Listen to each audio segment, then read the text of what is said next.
ਸਤਿ ਸ਼੍ਰੀ ਅਕਾਲ। ਖਬਰ ਪੜਤਾਲ ਵੇਖ ਰਹੇ ਹੋ ਤੁਸੀਂ ਤੇ ਮੈਂ ਹਾਂ ਗਗਨਦੀਪ ਸਿੰਘ ਲੈ ਕੇ ਹਾਜ਼ਰ ਹਾਂ ਖਾਸ ਪ੍ਰੋਗਰਾਮ। ਪੰਜਾਬ ਦੇ ਵੱਡੇ ਅਪਡੇਟ ਨੇ। ਭਲਕੇ ਕਿਸਾਨ ਜਥੇਬੰਦੀਆਂ ਦੀ ਬੈਠਕ ਹੈ ਕੇਂਦਰੀ ਮੰਤਰੀਆਂ ਦੇ ਨਾਲ, ਜਿਸ ਬੈਠਕ ਤੋਂ ਬਾਅਦ ਕਈ ਵੱਡੇ ਨਤੀਜੇ ਨਿਕਲ ਸਕਦੇ ਨੇ। ਇਸ ਦੇ ਉੱਤੇ ਚਰਚਾ ਕਰਾਂਗੇ। ਅੱਜ ਵੱਡੀ ਖਬਰ ਹੈ ਕਿ ਕਿਸਾਨ ਜਥੇਬੰਦੀਆਂ ਦੇ ਵੱਲੋਂ ਇਸ ਸੱਦੇ ਨੂੰ ਸਵੀਕਾਰ ਕਰ ਲਿਆ ਗਿਆ ਹੈ। ਇਹ ਸਾਰੇ ਸੱਦੇ ਦੇ ਸਵੀਕਾਰ ਹੋਣ ਤੋਂ ਬਾਅਦ ਕਿਸਾਨ ਜਥੇਬੰਦੀਆਂ ਦੇ ਅਗਲੇ ਪੜਾਅ ਦੇ ਉੱਤੇ ਚਰਚਾ ਕਰਾਂਗੇ। ਇਸ ਤੋਂ ਬਾਅਦ ਨਾਲ ਹੀ ਗੱਲਬਾਤ ਪੰਜਾਬ ਦੇ ਹੋਰ ਮਸਲਿਆਂ ਤੇ ਵੀ ਕਰਾਂਗੇ। ਪਹਿਲਾਂ ਕਿਸਾਨ ਮਸਲਿਆਂ ਦੇ ਵੱਲ ਵਧਦੇ ਹਾਂ। ਡੱਲਾ ਸਾਹਿਬ ਦਾ ਸਵਾਗਤ ਕਰਦੇ ਹਾਂ ਤੇ ਫਿਰ ਗੱਲਬਾਤ ਸ਼ੁਰੂ ਕਰਦੇ ਹਾਂ। ਬਹੁਤ ਧੰਨਵਾਦ ਗਗਨ ਜੀ, ਸਾਰਿਆਂ ਦਾ ਹੀ ਬਹੁਤ ਬਹੁਤ ਧੰਨਵਾਦ। ਡੱਲਾ ਜੀ, ਕਿਸਾਨ ਜਥੇਬੰਦੀਆਂ ਦੀ ਬੈਠਕ ਹੋ ਚੁੱਕੀ ਹੈ ਤੇ ਉਹਨਾਂ ਨੇ ਸੱਦਾ ਜਿਹੜਾ ਸਵੀਕਾਰ ਕਰ ਲਿਆ ਕੇਂਦਰ ਦਾ। ਕਿੱਦਾਂ ਵੇਖ ਰਹੇ ਹੋ ਅੱਗੇ ਕਿਸਾਨਾਂ ਦੇ ਆਉਣ ਵਾਲੇ? 30 ਕਿਸਾਨ ਜਥੇਬੰਦੀਆਂ ਦੀ ਮੀਟਿੰਗ ਸੀਗੀ ਚੰਡੀਗੜ੍ਹ ਦੇ ਵਿੱਚ ਜੀ, ਔਰ ਸਪਸ਼ਟ ਤੌਰ ਤੇ ਜਿਹੜੇ ਕਿਸਾਨ ਨੇ ਉਹਨਾਂ ਨੇ ਕਹਿ ਦਿੱਤਾ ਹੈ ਕਿ ਮੀਟਿੰਗ ਦੇ ਵਿੱਚ ਅਸੀਂ ਜਾਵਾਂਗੇ, ਆਪਣੀਆਂ ਮੰਗਾਂ ਲੈ ਕੇ ਜਾਵਾਂਗੇ। ਔਰ ਸਭ ਤੋਂ ਵੱਡੀ ਮੰਗ ਇੱਕੋ ਹੀ ਮੰਗ ਹੈ, MSP ਤੋਂ ਪੂਰਾ ਮਸਲਾ ਸ਼ੁਰੂ ਹੋਇਆ ਕਿ ਭਰੋਸਾ ਜ਼ੁਬਾਨੀ ਨਹੀਂ ਚੱਲਣਾ। ਕਾਨੂੰਨ ਦੇ ਮੁਤਾਬਕ ਅਗਰ ਸਰਕਾਰ ਕਹਿੰਦੀ ਹੈ MSP ਜਾਰੀ ਰਹੂਗੀ ਤੇ ਕਾਨੂੰਨ ਬਣਾਉਣਾ ਪੈਣਾ। ਕਾਨੂੰਨ ਹੀ ਭਰੋਸਾ ਹੁਣ ਇਸ ਮੁਲਕ 'ਚ ਹੈ। ਸਿਆਸਤਦਾਨਾਂ ਦੇ ਜ਼ੁਬਾਨੀ ਭਰੋਸੇ ਦੀ ਕੋਈ ਅਹਿਮੀਅਤ ਨਹੀਂ ਹੈ। ਔਰ ਗੱਲ ਠੀਕ ਵੀ ਹੈ, ਕਿਉਂਕਿ ਸਿਆਸਤਦਾਨਾਂ ਨੇ ਜ਼ੁਬਾਨ ਦੇ ਜ਼ਰੀਏ ਕਈ ਵਾਰੀ ਝੂਠ ਬੋਲੇ ਨੇ। ਮੀਟਿੰਗ ਬਹੁਤ ਅਹਿਮ ਹੋਈ, ਕਈ ਪੁਆਇੰਟਸ ਦੇ ਉੱਤੇ ਗੱਲਬਾਤ ਕੀਤੀ ਗਈ। ਇਸ ਮੀਟਿੰਗ ਤੇ ਕੱਲਾ ਪੁਆਇੰਟ, ਹਾਲਾਂਕਿ ਜਿਹੜੀ ਪਿਛਲੀ ਵਾਰੀ ਮੀਟਿੰਗ ਸੀ ਉਹਦੇ ਵਿੱਚ ਵੀ ਲਿਖਿਆ ਗਿਆ ਸੀ ਕਿ ਸਾਡੀਆਂ ਮੰਗਾਂ ਕੀ ਨੇ। ਅੱਜ ਬਦਲਵੇਂ ਹਾਲਾਤਾਂ 'ਚ ਕੁਝ ਨਵੀਆਂ ਗੱਲਾਂ ਉਹਦੇ 'ਚ ਜੋੜੀਆਂ ਗਈਆਂ। ਕਿਸਾਨਾਂ ਨੇ ਸਪਸ਼ਟ ਕਹਿਤਾ 26 ਤੇ 27 ਨਵੰਬਰ ਨੂੰ ਜਿਹੜੇ ਦੇਸ਼ ਭਰ ਤੋਂ ਕਿਸਾਨਾਂ ਨੇ ਅੰਦੋਲਨ ਕਰਨਾ ਹੈ ਦਿੱਲੀ 'ਚ ਜਾ ਕੇ, ਉਹ ਦਿੱਲੀ 'ਚ ਜਾਣਗੇ। ਉਹ ਪ੍ਰੋਗਰਾਮ ਉਸੇ ਤਰ੍ਹਾਂ ਜਾਰੀ ਰਹੂਗਾ, ਕਿਉਂਕਿ ਇਹ ਕਿਸਾਨਾਂ ਨੂੰ ਵੀ ਪਤਾ ਹੈ ਗਗਨ ਜੀ ਕਿ ਪਹਿਲੀ ਮੀਟਿੰਗ ਦੇ ਵਿੱਚ ਕਾਨੂੰਨ ਰੱਦ ਨਹੀਂ ਹੋਣੇ। ਇਹ ਕਾਨੂੰਨ ਰੱਦ ਹੋਣੇ ਐਡੇ ਸੌਖੇ ਨਹੀਂ, ਕਿਉਂਕਿ ਨਰਿੰਦਰ ਮੋਦੀ ਦਾ ਬਣਾਇਆ ਕਾਨੂੰਨ ਬਹੁਤ ਉਦੋਂ ਹੀ ਰੱਦ ਹੋਣਾ ਜਦੋਂ ਨਰਿੰਦਰ ਮੋਦੀ ਆਪ ਸਹਿਮਤ ਹੋਊਗਾ ਵੀ ਇਹ ਕਾਨੂੰਨ ਆਪਾਂ ਰੱਦ ਕਰਨਾ ਜੀ। ਕਿਉਂਕਿ ਭਾਰਤੀ ਜਨਤਾ ਪਾਰਟੀ ਦੇ ਵਿੱਚ ਨਰਿੰਦਰ ਮੋਦੀ ਉਹਨਾਂ ਨੂੰ ਕੋਈ ਚੈਲੰਜ ਨਹੀਂ ਹੈ ਜੀ।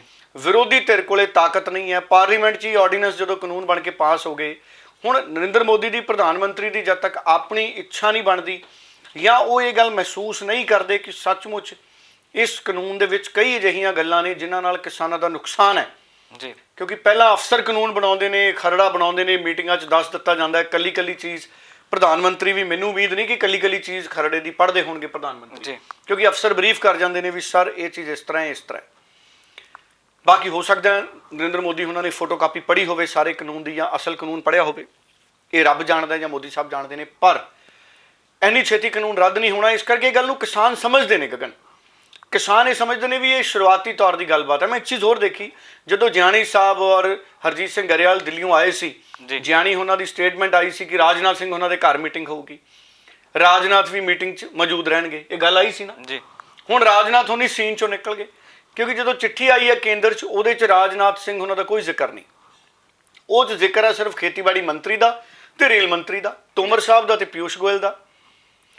ਖੇਤੀਬਾੜੀ ਕਾਨੂੰਨ ਨਾਲ ਸਿੱਧੇ ਤੌਰ ਤੇ ਤਾਂ ਪਿਊਸ਼ ਗੋਇਲ ਦਾ ਕੋਈ ਸੰਬੰਧ ਨਹੀਂ, ਉਹ ਤਾਂ ਰੇਲਾਂ ਵਾਲਾ ਮਸਲਾ ਹੈ। ਉਹ ਕਿਸਾਨਾਂ ਨੇ ਪਹਿਲਾਂ ਹੀ ਕਹਿਤਾ ਵੀ ਅਸੀਂ ਤਾਂ ਰੇਲ ਪਟੜੀਆਂ ਖਾਲੀ ਕਰੀ ਬੈਠੇ ਹਾਂ, ਕਦ ਦੇ ਤੁਸੀਂ ਆਪਣੀਆਂ ਚਲਾਓ ਰੇਲ ਗੱਡੀਆਂ, ਤੁਹਾਨੂੰ ਕਾਹਦਾ ਡਰ ਹੈ। ਜਦ ਕਿਸਾਨ ਕਹਿ ਰਹੇ ਨੇ ਅਸੀਂ ਫਾਟਕਾਂ ਪਟੜੀਆਂ ਤੋਂ ਕਿਸਾਨ ਸਟੇਸ਼ਨ ਤੇ ਗਏ, ਸਟੇਸ਼ਨ ਤੋਂ ਪਾਰਕਾਂ 'ਚ ਆ ਗਏ ਨੇ, ਪਾਰਕਿੰਗ 'ਚ ਜਾਂ ਪਾਰਕਾਂ 'ਚ। ਹੁਣ ਇਸ ਤੋਂ ਵੱਧ ਭਰੋਸਾ ਕੀ ਚਾਹੀਦਾ? ਕੇਂਦਰ ਸਰਕਾਰ ਨੂੰ ਤੁਰੰਤ ਰੇਲ ਗੱਡੀਆਂ ਚਲਾਉਣੀਆਂ ਚਾਹੀਦੀਆਂ ਨੇ। ਅਸਲ 'ਚ ਇਹ ਸਾਰੇ ਦੀ ਜ਼ਿੰਮੇਵਾਰੀ ਕੇਂਦਰ ਸਰਕਾਰ ਵੀ ਕਿਤੇ ਨਾ ਕਿਤੇ ਕਿਸਾਨਾਂ ਦੇ ਸਿਰ ਤੇ ਤੈਅ ਕਰਨਾ ਚਾਹੁੰਦੀ ਹੈ। ਹੁਣ ਕਿਸਾਨ ਸੰਗਠਨ ਕੱਲ ਜਾਣਗੇ, ਕੱਲ ਪਹਿਲੇ ਗੇੜ ਦੀ ਮੁਲਾਕਾਤ ਹੈ। ਪਹਿਲੇ ਗੇੜ ਦੀ ਮੁਲਾਕਾਤ ਦੇ ਵਿੱਚ ਕੀ ਮੰਤਰੀ ਕਿਸਾਨਾਂ ਦੀ ਗੱਲ ਨੂੰ ਸਮਝਣਗੇ ਜੀ? ਉੱਥੇ ਗੱਲ ਲੜੀ ਹੈ ਕੀ ਉਹ ਸਮਝਣਗੇ? ਜੇ ਤਾਂ ਉਹ ਸਮਝ ਗਏ ਤਾਂ ਹੀ ਉਹ ਅੱਗੇ ਕਿਸੇ ਨੂੰ ਸਮਝਾਉਣਗੇ। ਫਿਰ ਉਹ ਕੀ ਮੰਤਰੀ ਮੰਡਲ ਦੀ ਬੈਠਕ ਬੁਲਾਈ ਜਾਊਗੀ ਇਸ ਮੀਟਿੰਗ ਤੋਂ ਬਾਅਦ, ਜਾਂ ਇਹ ਦੋਨੇ ਮੰਤਰੀ ਸਿੱਧੇ ਪ੍ਰਧਾਨ ਮੰਤਰੀ ਦੇ ਘਰ ਜਾਣਗੇ ਸ਼ਾਮ ਨੂੰ ਤੇ ਪ੍ਰਧਾਨ ਮੰਤਰੀ ਨੂੰ ਬਰੀਫ ਕਰਕੇ ਆਉਣਗੇ, ਜਾਂ ਇਹ OP ਨੱਡਾ ਉਹਨਾਂ ਦੇ ਕੋਲ, JP ਨੱਡਾ ਉਹਨਾਂ ਦੇ ਕੋਲੇ ਜਾਣਗੇ ਜਿਹੜੇ ਭਾਰਤੀ ਜਨਤਾ ਪਾਰਟੀ ਦੇ ਆਗੂ ਨੇ, ਜਿਨ੍ਹਾਂ ਦਾ ਇੱਕ ਬਿਆਨ ਬੜਾ ਵਿਵਾਦਿਤ ਹੋਇਆ ਸੀ। ਫਿਰ ਕੀ ਉਹ ਪ੍ਰਧਾਨ ਮੰਤਰੀ ਨਾਲ ਗੱਲ ਕਰਨਗੇ? ਹੁਣ ਇਹ ਮੀਟਿੰਗ ਤੋਂ ਬਾਅਦ ਪਤਾ ਲੱਗੂਗਾ ਕਿ ਕੇਂਦਰ ਦੀ ਸਰਕਾਰ ਦਾ ਰੁਖ ਕੀ ਰਹਿੰਦਾ ਹੈ। ਤੋਮਰ ਜਿਹੜੇ ਖੇਤੀਬਾੜੀ ਮੰਤਰੀ ਨੇ ਉਹ ਕੀ ਡਿਸੀਜ਼ਨ ਕਰਦੇ ਨੇ, ਔਰ ਜਿਹੜੇ ਆਪਣੇ ਰੇਲ ਮੰਤਰੀ ਆ ਪਿਊਸ਼ ਗੋਇਲ ਕੀ ਉਹ ਰੇਲ ਗੱਡੀਆਂ ਚਲਾਉਂਦੇ ਨੇ ਜਾਂ ਨਹੀਂ ਚਲਾਉਂਦੇ, ਇਹ ਇਸ ਮੀਟਿੰਗ ਤੋਂ ਬਾਅਦ, ਕੱਲ ਦੀ ਮੀਟਿੰਗ ਤੋਂ ਬਾਅਦ ਤੈਅ ਹੋਣਾ ਜੀ। ਡੱਲਾ ਜੀ, ਇੱਥੇ ਇਹ ਵੀ ਵੇਖਣ ਵਾਲੀ ਗੱਲ ਹੈ ਕਿ ਕਿਸਾਨ ਜਥੇਬੰਦੀਆਂ ਦੇ ਵੱਲੋਂ ਦਿੱਲੀ ਦੇ ਵਿੱਚ ਧਰਨੇ ਪ੍ਰਦਰਸ਼ਨ ਦੇ ਲਈ ਦਿੱਲੀ ਦੇ ਦੁਸ਼ਹਿਰਾ ਗਰਾਊਂਡ ਦੇ ਵਿੱਚ ਇਜਾਜ਼ਤ ਮੰਗੀ ਗਈ ਸੀ, ਪਰ ਦਿੱਲੀ ਸਰਕਾਰ ਦੇ ਵੱਲੋਂ ਕਹਿੰਦੇ ਇਜਾਜ਼ਤ ਵੀ ਨਹੀਂ ਦਿੱਤੀ ਗਈ ਕਿਸਾਨਾਂ ਨੂੰ। ਬਿਲਕੁਲ, ਸੋ ਇਹ ਬੜੀ ਹੈਰਾਨੀ ਵਾਲੀ ਗੱਲ ਹੈ। ਇਹ ਭਗਵੰਤ ਮਾਨ ਤੋਂ ਵੀ ਪੁੱਛਿਆ ਜਾਣਾ ਚਾਹੀਦਾ ਹੈ। ਆਮ ਆਦਮੀ ਪਾਰਟੀ ਦੇ ਲੀਡਰਾਂ ਤੋਂ, ਪੰਜਾਬ ਵਾਲਿਆਂ ਤੋਂ ਕਿਸਾਨਾਂ ਨੂੰ ਪੁੱਛਣਾ ਚਾਹੀਦਾ ਵੀ ਅਸੀਂ ਦਿੱਲੀ 'ਚ ਇਜਾਜ਼ਤ ਮੰਗੀ ਸੀ, ਜੀ ਸਾਨੂੰ ਦਿੱਲੀ ਤੋਂ ਇਜਾਜ਼ਤ ਕਿਉਂ ਨਹੀਂ ਮਿਲੀ? ਕੀ ਉਹ ਇਜਾਜ਼ਤ ਦਿੱਲੀ ਸਰਕਾਰ ਦੇ ਦਾਇਰੇ 'ਚ ਨਹੀਂ ਹੈ? ਅਗਰ ਦਿੱਲੀ ਸਰਕਾਰ ਦੇ ਦਾਇਰੇ 'ਚ ਨਹੀਂ ਹੈ ਤੇ ਕੇਜਰੀਵਾਲ ਵੀ ਹਾਂ ਦਾ ਦਾਅਵਾ ਜ਼ਰੂਰ ਮਾਰਦੇ। ਸੋ ਇਹ ਭਗਵੰਤ ਮਾਨ ਤੋਂ ਵੀ ਪੁੱਛਿਆ ਜਾਣਾ ਚਾਹੀਦਾ ਹੈ, ਆਮ ਆਦਮੀ ਪਾਰਟੀ ਦੇ ਪੰਜਾਬ ਵਾਲੇ ਲੀਡਰਾਂ ਤੋਂ ਪੁੱਛਿਆ ਜਾਣਾ ਚਾਹੀਦਾ ਹੈ, ਕਿਸਾਨਾਂ ਤੋਂ। ਸੋ ਕਿਸਾਨ ਨਹੀਂ, ਅਗਰ ਕਿਸਾਨ ਉਧਰ ਰੁੱਝੇ ਹੋਏ ਨੇ ਤੇ ਅਸੀਂ ਪੁੱਛ ਲੈਂਦੇ ਹਾਂ। ਭਗਵੰਤ ਮਾਨ ਜਾਂ ਆਮ ਆਦਮੀ ਪਾਰਟੀ ਵਾਲੇ ਜ਼ਰੂਰ ਸਪਸ਼ਟ ਕਰ ਦੇਣ, ਜਿਹੜੀ ਪਾਰਟੀ ਬਣੀ ਆਪ ਧਰਨੇ 'ਚ ਹੋਵੇ। ਜੀ ਦੁਸ਼ਹਿਰਾ ਉੱਥੇ ਰਾਮਲੀਲਾ ਮੈਦਾਨ 'ਚ ਧਰਨਾ ਮਾਰਿਆ ਸੀ ਉਹਨਾਂ ਨੇ, ਮੇਰਾ ਖਿਆਲ ਜੀ ਅੰਨਾ ਹਜ਼ਾਰੇ ਸਾਹਿਬ ਦੇ ਧਰਨੇ 'ਚੋਂ ਇਹ ਪਾਰਟੀ ਨਿਕਲੀ ਸੀ, ਹੈ ਜੀ, ਜਿਵੇਂ ਅਨਾਰ ਕੱਟੋ 'ਚੋਂ ਬੀਜ ਨਿਕਲਦੇ। ਜੀ ਸੋ ਇਸ ਤਰੀਕੇ ਨਾਲ ਪਾਰਟੀ ਨਿਕਲੀ ਸੀ, ਲੋਕਾਂ ਨੂੰ ਆਸ ਸੀ, ਕਹਿੰਦੇ ਏਕ ਅਨਾਰ 100 ਬਿਮਾਰ ਏਕ ਅਨਾਰ। ਜੀ ਸੋ ਇਹ ਆਸ ਸੀ ਵੀ ਆਮ ਆਦਮੀ ਪਾਰਟੀ ਬਹੁਤ ਆਦਰਸ਼ ਸਥਾਪਿਤ ਕਰੂਗੀ, ਲੇਕਿਨ ਇਹ ਸਿਆਸੀ ਪਾਰਟੀ ਹੋਈ ਬਣ ਗਈ। ਉੱਥੇ ਤਾਂ ਕਾਂਗਰਸ ਦੇ ਸਮਰਥਨ ਵਾਲੀ ਸਰਕਾਰ ਬਣਾ ਗਏ ਸੀ ਇੱਕ ਵਾਰੀ। ਹੁਣ ਵੀ ਪਿੱਛੇ ਜੇ ਪਾਰਲੀਮੈਂਟ 'ਚ ਕਾਂਗਰਸ ਦੇ ਨੇੜੇ ਤੇੜੇ ਹੋ ਗਏ ਸੀ, ਜੀ ਚਲੋ, ਪਰ ਉਹ ਗੱਲ ਸਿਰੇ ਨਹੀਂ ਚੜੀ, ਉਦੋਂ ਗੱਲਾਂ ਚੱਲੀਆਂ। ਸੋ ਹੁਣ ਅੰਨਾ ਹਜ਼ਾਰੇ ਵਾਲੇ ਆਦਰਸ਼ ਤਾਂ ਨਜ਼ਰ ਨਹੀਂ ਆਉਂਦੇ। ਪਰ ਠੀਕ ਹੈ, ਇਹ ਸਵਾਲ ਪੁੱਛਣਾ ਜ਼ਰੂਰ ਬਣਦਾ ਆਮ ਆਦਮੀ ਪਾਰਟੀ ਵਾਲਿਆਂ ਤੋਂ ਵੀ ਤੁਸੀਂ ਜੇ ਦਿੱਲੀ 'ਚ ਮਨਜ਼ੂਰੀ ਦੇਣ ਦੀ ਪੋਜੀਸ਼ਨ 'ਚ ਨਹੀਂ ਹੈਗੇ ਤੇ ਫਿਰ ਤੁਸੀਂ ਹਾਂ ਦਾ ਨਾਰਾ ਮਾਰੋ, ਕਿਸਾਨਾਂ ਨੂੰ ਜ਼ਰੂਰ ਮਨਜ਼ੂਰੀ ਦਵਾਈ ਜਾਣੀ ਚਾਹੀਦੀ ਸੀ। ਇਹ ਮੁੱਦਾ ਵੱਡਾ ਬਣੂਗਾ ਜੀ ਅਗਰ ਆਮ ਆਦਮੀ ਪਾਰਟੀ ਦੇ ਹੱਥ 'ਚ ਹੋਇਆ ਦਿੱਲੀ ਵਾਲਿਆਂ ਦੇ, ਤੇ ਦਿੱਲੀ ਵਾਲਿਆਂ ਨੇ ਮਨਜ਼ੂਰੀ ਨਾ ਦਿੱਤੀ ਹੋਵੇ ਤੇ ਇਹ ਮੁੱਦਾ ਵੱਡਾ ਬਣੂਗਾ। ਆਮ ਆਦਮੀ ਪਾਰਟੀ ਨੂੰ ਸਵਾਲ ਪੁੱਛਣਗੇ ਲੋਕ। ਜੀ ਡੱਲਾ ਸਾਹਿਬ, ਇਸ ਦੇ ਨਾਲ ਹੀ ਇੱਕ ਸਵਾਲ ਬਹੁਤ ਵੱਡਾ ਖੜਾ ਹੁੰਦਾ ਕਿ ਜਿਸ ਤਰ੍ਹਾਂ ਪਿਛਲੀ ਵਾਰ ਕਿਸਾਨਾਂ ਨੂੰ ਸਮਝਾਉਣ ਦੇ ਲਈ ਦਿੱਲੀ ਬੁਲਾਇਆ ਗਿਆ ਸੀ, ਜੇਕਰ ਇਸ ਵਾਰ ਫਿਰ ਕਿਸਾਨਾਂ ਨੂੰ ਸਮਝਾਉਣ ਦੇ ਲਈ ਦਿੱਲੀ ਬੁਲਾਇਆ ਜਾਂਦਾ ਤਾਂ ਕਿਤੇ ਨਾ ਕਿਤੇ ਕਿਸਾਨ ਅੰਦੋਲਨ ਪੱਕ ਸਕਦਾ। ਜੇ ਕਿਸਾਨ, ਦੇਖੋ ਕਿਸਾਨ ਤਾਂ ਸਮਝੇ ਹੋਏ ਨੇ ਸਾਰਾ ਕੁਝ। ਹਾਂ, ਪਹਿਲਾਂ ਉਹ ਕਿਸਾਨਾਂ ਦੀ ਗੱਲ ਸੁਣਨ ਵੀ ਕਿਸਾਨਾਂ ਦੀ ਦਿੱਕਤ ਕੀ ਹੈ। ਕਿਸਾਨ ਦੱਸਣ ਵੀ ਸਾਨੂੰ ਤੁਹਾਡੀ MSP ਦੇ ਲਾਰੇ ਤੇ ਭਰੋਸਾ ਨਹੀਂ, ਕਾਨੂੰਨ ਬਣਾਓ। ਜੀ ਅਸੀਂ ਚਾਹੁੰਦੇ ਹਾਂ ਕਾਨੂੰਨ 'ਚ ਸਜ਼ਾ ਦਿਓ, ਜੇ ਕੋਈ MSP ਤੋਂ ਘੱਟ ਖਰੀਦਦਾ ਉਹਨੂੰ ਸਜ਼ਾ ਦਿਓ। ਅਸੀਂ ਚਾਹੁੰਦੇ ਹਾਂ ਕਿ ਇਹ ਕਾਨੂੰਨ ਰੱਦ ਕਰੋ, ਕਿਉਂਕਿ ਇਹ ਸਾਰਾ ਕਾਨੂੰਨ ਇੱਕ ਅਜਿਹੀ ਬੁਨਿਆਦ ਤੇ ਖੜਾ ਹੈ ਜਿਹਦੇ ਨਾਲ ਪੰਜਾਬ ਦਾ ਖੇਤੀਬਾੜੀ ਦਾ ਢਾਂਚਾ ਚਰਮਰਾ ਸਕਦਾ ਹੈ। ਜੀ ਜਿਸ ਪੰਜਾਬ ਦੀ ਖੇਤੀਬਾੜੀ ਨੇ ਮੁਲਕ ਨੂੰ ਆਤਮ ਨਿਰਭਰ ਕੀਤਾ, ਇਹ ਤਾਂ ਉਹੀ ਗੱਲ ਹੋ ਗਈ ਵੀ ਜਿਹੜੀ ਪੌੜੀ ਤੇ ਆਪਾਂ ਉੱਪਰ ਚੜ੍ਹੇ ਹਾਂ ਜੀ ਆਪਾਂ ਉਹਦੀ ਪਾਵੇ ਕੱਟਣ ਲੱਗੇ ਹਾਂ, ਫਿਰ ਵੀ ਜਿਵੇਂ ਮੁੜ ਕੇ ਥੱਲੇ ਆਉਣਾ ਹੀ ਨਹੀਂ ਹੁੰਦਾ, ਹੈ ਜੀ। ਨਾਲੇ ਹਜੇ ਅਸੀਂ ਇੰਨੀ ਉੱਚੀ ਨਹੀਂ ਚੜ੍ਹੇ ਵੀ ਅਸੀਂ ਉੱਤੇ ਬੈਠਕ 'ਚ ਚਲੇ ਗਏ, ਹਜੇ ਤਾਂ ਅਸੀਂ ਵਿਚਾਲੇ ਹੀ ਹਾਂ। ਜੇ ਹੁਣ ਪਾਵੇ ਕੱਟ ਲਏ ਅਸੀਂ ਡਿੱਗ ਜਾਾਂਗੇ, ਖੇਤੀ ਆਰਥਿਕਤਾ ਟੁੱਟ ਜੂਗੀ ਸਾਡੀ। ਹੁਣ ਜੇ ਤਾਂ ਪਹਿਲਾਂ ਮੰਤਰੀਆਂ ਦੀ ਗੱਲ ਚੰਗੀ ਤਰ੍ਹਾਂ ਸੁਣ ਲਈ, ਸਮਝ ਲਈ, ਫਿਰ ਕਿਸਾਨਾਂ ਨੂੰ ਵੀ ਚਾਹੀਦਾ ਵੀ ਉਹਨਾਂ ਦੀ ਵੀ ਗੱਲ ਸੁਣ ਲੈਣ। ਜੀ ਤਾੜੀ ਇੱਕ ਹੱਥ ਨਾਲ ਨਹੀਂ ਵੱਜਦੀ, ਦੋਨੇ ਹੱਥਾਂ ਨਾਲ ਵੱਜਦੀ ਹੈ, ਤੇ ਇਸ ਕਰਕੇ ਉਹ ਵੀ ਆਪਣੀ ਗੱਲ ਸੁਣ ਲੈਣ। ਨਾਲੇ ਮੈਂ ਅੱਗੇ ਫਿਰ ਕਹਿਣਾ, ਜ਼ਿੱਦ ਦੋ ਪਾਸੇ ਦੀ ਨਹੀਂ ਚੱਲਦੀ। ਹੁਣ ਸਰਕਾਰ ਦੀ ਜ਼ਿੱਦ ਹੈ ਵੀ ਅਸੀਂ ਰੇਲ ਗੱਡੀਆਂ ਨਹੀਂ ਚਲਾਉਣੀਆਂ।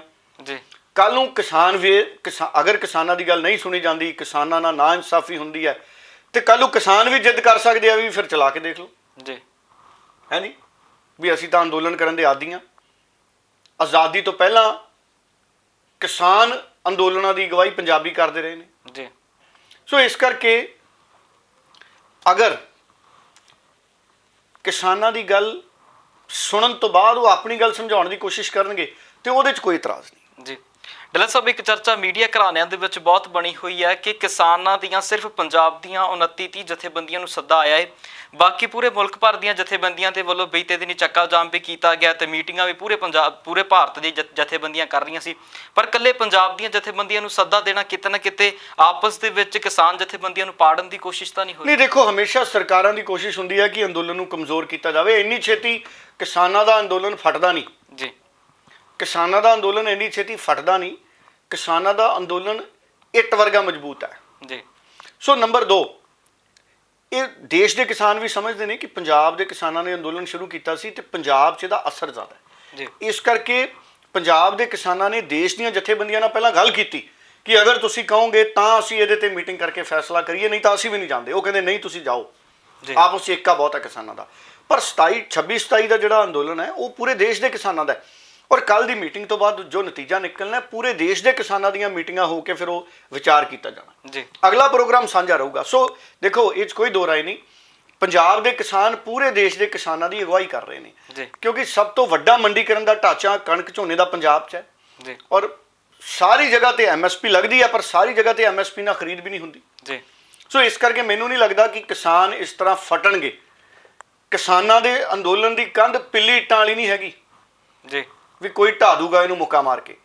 ਸੋ ਕਿਸਾਨਾਂ ਦਾ ਅੰਦੋਲਨ ਬੜਾ ਮਜ਼ਬੂਤ ਹੈ। ਇਹ ਇੱਕ ਸਮਝ ਦੇ ਉੱਤੇ ਆਧਾਰਿਤ ਅੰਦੋਲਨ ਹੈ। ਜੀ ਸੋ ਬਿਲਕੁਲ ਇਸ ਦੇ ਨਾਲ ਹੀ ਦੱਸ ਦਈਏ ਕਿ ਜਦੋਂ ਕੱਲ ਦੀ ਮੀਟਿੰਗ ਕਿਸਾਨ ਜਥੇਬੰਦੀਆਂ ਦੀ ਹੋ ਜਾਣੀ ਹੈ, ਉਸ ਤੋਂ ਬਾਅਦ 18 ਨਵੰਬਰ ਦੀ ਇੱਕ ਮੀਟਿੰਗ ਕਿਸਾਨ ਜਥੇਬੰਦੀਆਂ ਦੀ ਫਿਰ ਹੈ। ਜਿਸ ਤੋਂ ਬਾਅਦ ਕਿਸਾਨ ਜਥੇਬੰਦੀਆਂ ਨੇ ਅਗਲੀ ਰੂਪਰੇਖਾ ਜਿਹੜੀ ਸਾਰਿਆਂ ਨੂੰ ਦੱਸਣੀ ਹੈ। ਸੋ ਡੱਲਾ ਸਾਹਿਬ, ਇਸ ਦੇ ਨਾਲ ਹੀ ਕੈਪਟਨ ਅਮਰਿੰਦਰ ਸਿੰਘ ਨੂੰ ਕਹਿੰਦੇ ਇੱਕ ਭਾਜਪਾ ਦੇ MP ਸਾਹਿਬ ਨੇ ਜਿਨ੍ਹਾਂ ਨੇ ਟਵੀਟ ਕਰਕੇ ਤੇ ਚਿੱਠੀ ਵੀ ਲਿਖੀ ਹੈ, ਉਹਨਾਂ ਦਾ ਕਹਿਣਾ ਹੈ ਕਿ ਕਿਸਾਨਾਂ ਤੋਂ ਪਟੜੀਆਂ ਜਿਹੜੀਆਂ ਖਾਲੀ ਕਰਵਾਈਆਂ ਜਾਣ। ਬਿਲਕੁਲ, ਇਹ ਮਸ਼ਹੂਰ ਕਲਾਕਾਰ ਨੇ ਭਾਰਤ ਦੇ ਸਨੀ ਦਿਓਲ ਸਾਹਿਬ ਜੀ, ਗੁਰਦਾਸਪੁਰ ਦੇ ਮੈਂਬਰ ਪਾਰਲੀਮੈਂਟ ਨੇ ਜੀ, ਲੰਮਾ ਸਮਾਂ ਹੋ ਗਿਆ ਗੁਰਦਾਸਪੁਰ ਆਏ ਨਹੀਂ। ਜੀ, ਚਾਹੀਦਾ ਤਾਂ ਸਨੀ ਦਿਓਲ ਨੂੰ ਇਹ ਸੀ ਵੀ ਪੰਜਾਬ ਦੇ ਕਿਸਾਨਾਂ ਦੀ ਆ ਕੇ ਗੱਲ ਸੁਣਦਾ, ਨਰਿੰਦਰ ਮੋਦੀ ਤੱਕ ਪੰਜਾਬ ਦੇ ਕਿਸਾਨਾਂ ਦੀ ਗੱਲ ਲੈ ਕੇ ਜਾਂਦਾ, ਪਰ ਸਨੀ ਦਿਓਲ ਕਿਤੇ ਆਪਣੇ ਹੋਰ ਪ੍ਰੋਜੈਕਟਾਂ 'ਚ ਰੁੱਝਿਆ ਹੋਊਗਾ। ਜੀ, ਹੋ ਸਕਦਾ ਮਾੜਾ ਮੋਟਾ ਇਲਾਕੇ ਦਾ ਕੰਮ ਵੀ ਉੱਥੇ ਬੈਠ ਕੇ ਦੇਖ ਰਿਹਾ ਹੋਵੇ ਗੁਰਦਾਸਪੁਰ ਬੈਠ ਕੇ। ਜੀ, ਹੁਣ ਸਨੀ ਦਿਓਲ ਨੇ ਚਿੱਠੀ ਲਿਖੀ ਪੰਜਾਬ ਦੇ ਮੁੱਖ ਮੰਤਰੀ ਨੂੰ, ਉਹਨੇ ਅਪੀਲ ਕੀਤੀ ਹੈ ਵੀ ਆਵਾਜਾਈ ਬਹਾਲ ਕਰਾਉਣ 'ਚ ਕੇਂਦਰ ਸਰਕਾਰ ਦੀ ਮਦਦ ਕਰੋ। ਜੀ, ਸੋ ਸਨੀ ਦਿਓਲ ਇਹ ਚਿੱਠੀ 15 ਦਿਨ ਪਹਿਲਾਂ ਲਿਖ ਦਿੰਦਾ ਤਾਂ ਗੱਲ ਸਮਝ ਆਉਂਦੀ। ਜੀ, ਹੁਣ ਤਾਂ ਕੰਮ ਨਿਬੜਿਆ ਪਿਆ। ਕੈਪਟਨ ਅਮਰਿੰਦਰ ਨੇ ਚਿੱਠੀ ਲਿਖਤੀ ਵੀ ਸਾਡੀਆਂ ਪਟੜੀਆਂ ਖਾਲੀ ਹੈ, ਰੇਲਾਂ ਖਾਲੀ ਹੈ। ਪੰਜਾਬ ਦੇ ਕਿਸਾਨ ਤਾਂ ਕਹੀ ਜਾਂਦੇ ਨੇ ਵੀ ਚਲਾਓ ਰੇਲਾਂ। ਜੀ, ਸੋ ਸਨੀ ਦਿਓਲ ਪੰਜਾਬ ਦੇ ਕਿਸਾਨਾਂ ਦੇ ਹੱਕ 'ਚ ਵੀ ਨਾਅਰਾ ਮਾਰ ਕੇ ਜੇ ਲਿਖ ਦਿੰਦਾ ਵੀ ਦੇਸ਼ ਦੇ ਪ੍ਰਧਾਨ ਮੰਤਰੀ ਪੰਜਾਬ ਦੇ ਕਿਸਾਨਾਂ ਨੂੰ ਸਮਾਂ ਦੇਣ, ਉਹਨਾਂ ਨੂੰ ਬੁਲਾਉਣ ਤੇ ਮੀਟਿੰਗ ਕਰਨ, ਜੀ, ਜੇ ਸਨੀ ਦਿਓਲ ਇਹ ਲਿਖ ਦਿੰਦਾ ਨਾ, ਗੁਰਦਾਸਪੁਰ ਦਾ ਨੁਮਾਇੰਦਾ ਸਨੀ ਦਿਓਲ, ਜੀ, ਪੰਜਾਬ ਦਾ ਜੰਪਲ ਹੈ ਜੀ। ਫਿਲਮ 'ਚ ਲਾਹੌਰ ਜਾਣ ਨਾਲ ਕੁਝ ਨਹੀਂ ਬਣਨਾ। ਜੀ, ਵੀ ਤਾਰਾ ਗਿਆ ਨਾ, ਵੀ ਤਾਰਾ ਲਾਹੌਰ ਪਹੁੰਚ ਗਿਆ ਫਿਲਮ 'ਚ, ਜੀ, ਕੀ ਸੀ ਡਾਇਲੋਗ ਵੀ ਜੇ ਪਾਸਪੋਰਟ ਨਹੀਂ ਹੋਊਗਾ ਤਾਰਾ ਲਾਹੌਰ ਨਹੀਂ ਜਾਊਗਾ। ਤਾਰਾ ਪਾਕਿਸਤਾਨ। ਇਹ ਇੱਥੇ ਚਾਹੀਦਾ ਸੀ ਵੀ ਪੰਜਾਬ ਦਾ ਕਿਸਾਨ ਰੁਲ ਰਿਹਾ ਹੈ ਜੀ, ਜੀ, ਧਰਨਿਆਂ ਤੇ ਬੈਠਾ, ਤੇ ਸਨੀ ਦਿਓਲ ਨੂੰ ਚਾਹੀਦਾ ਸੀ ਪ੍ਰਧਾਨ ਮੰਤਰੀ ਨੂੰ ਚਿੱਠੀ ਲਿਖਦਾ ਬਿਲਕੁਲ, ਵੀ ਪ੍ਰਧਾਨ ਮੰਤਰੀ ਸਾਹਿਬ ਪੰਜਾਬ ਦੇ ਕਿਸਾਨਾਂ ਦੀ ਗੱਲ ਸੁਣੋ। ਉਹ ਚਿੱਠੀ ਕੈਪਟਨ ਨੂੰ ਲਿਖੀ ਜਾਂਦਾ ਵੀ ਰੇਲਾਂ ਦੇ ਪਟੜੀਆਂ ਖਾਲੀ ਕਰਾਓ, ਤੇ ਪੰਜਾਬ ਦੇ ਕਿਸਾਨਾਂ ਨੂੰ ਅਪੀਲ ਕਰ ਰਿਹਾ। ਸਨੀ ਦਿਓਲ ਨੂੰ ਚਿੰਤਾ ਬੜੀ ਹੈ ਉੱਨ ਉਦਯੋਗ ਦੀ ਵੀ, ਕਹਿੰਦੇ 1200 ਕਰੋੜ ਰੁਪਏ ਦਾ ਨੁਕਸਾਨ ਹੋ ਗਿਆ ਜਾਂ ਕਰੋੜਾਂ ਦਾ ਨੁਕਸਾਨ ਹੋ ਗਿਆ। ਆ ਚਿੰਤਾ ਜਾਇਜ਼ ਹੈ ਸਨੀ ਦਿਓਲ ਦੀ, ਪਰ ਪੰਜਾਬ 'ਚ ਆ ਕੇ ਚਿੰਤਾ ਕਰਦਾ ਸਨੀ ਦਿਓਲ। ਜੀ, ਪੰਜਾਬ 'ਚ ਸਨੀ ਦਿਓਲ ਆ ਜਾਂਦਾ, ਉਹਨੇ ਸਮਝ ਜਾਣਾ ਸੀ ਉੱਨ ਵਾਲਿਆਂ ਨੇ ਨਹੀਂ ਗੁੱਸਾ ਕੀਤਾ ਜੀ, ਹੈ ਜੀ, ਉੱਨ ਵਾਲਿਆਂ ਦਾ ਤਾਂ ਕੋਈ ਅੰਦੋਲਨ ਹੋਇਆ ਨਹੀਂ। ਹੁਣ ਉੱਨ ਵਾਲੇ ਵੀ ਸਮਝਦੇ ਨੇ ਵੀ ਇਹ ਤਾਂ ਕਿੰਨੀ ਦੇਰ ਦੀਆਂ ਪਟੜੀਆਂ ਖਾਲੀ ਕਰੀ ਬੈਠੇ ਪੰਜਾਬ ਦੇ ਕਿਸਾਨ, ਜੀ, ਨਾਲੇ ਕਣਕ ਝੋਨਾ ਉੱਨ ਵਾਲਿਆਂ ਨੇ ਵੀ ਖਾਣਾ ਜੀ, ਹੈ ਜੀ। ਉੱਨ ਵਾਲੇ ਨੇ ਕਿਹੜਾ ਕੱਲੀ ਉੱਨ ਖਾਣੀ। ਬਿਲਕੁਲ।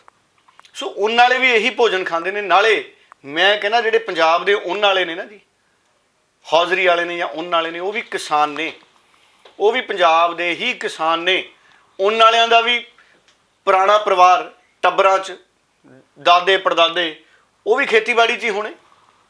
ਸੋ ਇਸ ਕਰਕੇ ਸਨੀ ਦਿਓਲ ਦੀ ਜਿਹੜੀ ਇਹ ਗੱਲ ਹੈ ਇਹ ਮੈਨੂੰ ਜਚੀ ਜੀ ਨਹੀਂ ਜ਼ਿਆਦਾ। ਜੀ, ਸੋ ਬਾਕੀ ਠੀਕ ਹੈ, ਚਲੋ ਇੱਕ ਟਵੀਟ ਤਾਂ ਕੀਤਾ ਸਨੀ ਦਿਓਲ ਨੇ, ਕੁਛ ਤਾਂ ਕੀਤਾ ਨਾ ਨਾਲੋਂ। ਬਿਲਕੁਲ। ਸੋ ਬਿਲਕੁਲ ਆਉਣ ਵਾਲੇ ਦਿਨਾਂ ਦੇ ਵਿੱਚ ਹੁਣ ਹਾਲਾਂਕਿ ਜੋ ਸਨੀ ਦਿਓਲ ਹੁਣਾਂ ਦਾ ਟਵੀਟ ਆਇਆ ਤੇ ਚਿੱਠੀ ਵੀ ਕੈਪਟਨ ਅਮਰਿੰਦਰ ਸਿੰਘ ਹੁਣਾਂ ਨੂੰ ਇਹਨਾਂ ਨੇ ਲਿਖੀ ਹੈ ਤੇ ਪੰਜਾਬ ਦੇ ਵਿੱਚ ਆਵਾਜਾਈ ਬਹਾਲ ਕਰਵਾਉਣ ਦੇ ਲਈ ਕੇਂਦਰ ਸਰਕਾਰ ਦੀ ਮਦਦ ਕਰਨ ਦੇ ਲਈ ਇਹਨਾਂ ਨੇ ਅਪੀਲ ਕੀਤੀ ਹੈ। ਚਲੋ ਆਉਣ ਵਾਲੇ ਦਿਨਾਂ ਦੇ ਵਿੱਚ ਉਮੀਦ ਹੈ ਕਿ ਕੈਪਟਨ ਅਮਰਿੰਦਰ ਸਿੰਘ ਵੀ ਇਹਨਾਂ ਦੀ ਚਿੱਠੀ ਦਾ ਜਵਾਬ ਕੀ ਸ਼ਾਇਦ ਦੇ ਸਕਦੇ ਨੇ। ਸੋ ਇਸ ਦੇ ਨਾਲ ਹੀ ਕਿਸਾਨ ਜਥੇਬੰਦੀਆਂ ਦੀ ਭਲਕੇ ਬੈਠਕ ਹੈ, ਉਸ ਬੈਠਕ ਦੇ ਵਿੱਚੋਂ ਟ੍ਰੇਨਾਂ ਦੇ ਲਈ ਵੀ ਨਤੀਜੇ ਨਿਕਲਣਗੇ। ਡੱਲਾ ਸਾਹਿਬ, ਇੱਕ ਜੇ ਕਿਸਾਨ ਮੀਟਿੰਗ ਦੀ ਗੱਲ ਕਰੀਏ ਤਾਂ ਉੱਥੇ ਰੇਲਵੇ ਮੰਤਰੀ ਵੀ ਮੌਜੂਦ ਹੋਣਗੇ, ਤਾਂ ਦੇਖੋ ਉਮੀਦ ਹੈ ਰੇਲ ਕਿ ਮੰਤਰੀ ਮੌਜੂਦ ਹੋਣਗੇ। ਉਹ ਦੇਖੋ ਕਿਸਾਨ ਤਾਂ ਕਹਿਣਗੇ ਵੀ ਅਸੀਂ ਤਾਂ ਰੇਲਾਂ ਖਾਲੀ ਕਰ ਰੱਖੀਆਂ ਪਟੜੀਆਂ, ਤੁਸੀਂ ਚਲਾਓ। ਦੇਖੋ ਕਿਸਾਨਾਂ ਨੇ ਹਾਲੇ ਨਹੀਂ ਸਹਿਮਤੀ ਦੇਣੀ ਵੀ ਤੁਸੀਂ ਪੈਸੇਂਜਰ ਟ੍ਰੇਨਾਂ ਚਲਾਓ ਜੀ। ਕਿਸਾਨਾਂ ਨੇ ਹਜੇ, ਇਹ ਕੱਲ ਦੇ ਮੰਤਰੀਆਂ ਦੇ ਰੁਖ ਤੋਂ ਬਾਅਦ, ਦੇਖੋ ਕਿਸਾਨ ਬੜੀ ਚੰਗੀ ਤਰ੍ਹਾਂ ਸਮਝਦੇ ਨੇ ਜੀ, ਵੀ ਇਹ ਨਾ ਸਮਝਣ ਕੇਂਦਰ ਵਾਲੇ ਵੀ ਤੁਸੀਂ ਸਾਨੂੰ ਬੁਲਾ ਲਿਆ, ਅਸੀਂ ਤੁਹਾਨੂੰ ਆਪਣੀ ਗੱਲ ਦੱਸਤੀ, ਤੁਸੀਂ ਸਮਝੋ ਵੀ ਅਸੀਂ ਮੰਨ ਗਏ। ਜੀ, ਕਾਨੂੰਨ ਰੱਦ ਹੋਣੇ ਚਾਹੀਦੇ ਨੇ, ਮੰਗ ਇਹ ਹੈ ਕਿਸਾਨਾਂ ਦੀ। ਕਿਸਾਨ ਉਸੇ ਰਣਨੀਤੀ ਤੇ ਚੱਲਣਗੇ। ਸੋ ਆਉਣ ਵਾਲੀ ਜੋ ਭਲਕੇ ਕਿਸਾਨ ਜਥੇਬੰਦੀਆਂ ਦੀ ਬੈਠਕ ਹੈ ਉਸ ਦੇ ਨਤੀਜੇ ਤੋਂ ਬਾਅਦ ਫਿਰ ਇਸੇ ਤਰ੍ਹਾਂ ਪ੍ਰੋਗਰਾਮ ਦੇ ਵਿੱਚ ਹਾਜ਼ਰ ਹੋਵਾਂਗੇ ਤੇ ਕੋਸ਼ਿਸ਼ ਕਰਾਂਗੇ ਕਿ ਉਹਨਾਂ ਦੇ ਜੋ ਨਤੀਜੇ ਨਿਕਲਣੇ ਉਹ ਤੁਹਾਡੇ ਨਾਲ ਸਾਂਝੇ ਕਰੀਏ। ਡੱਲਾ ਸਾਹਿਬ, ਬਹੁਤ ਬਹੁਤ ਧੰਨਵਾਦ। ਬਹੁਤ ਬਹੁਤ ਧੰਨਵਾਦ।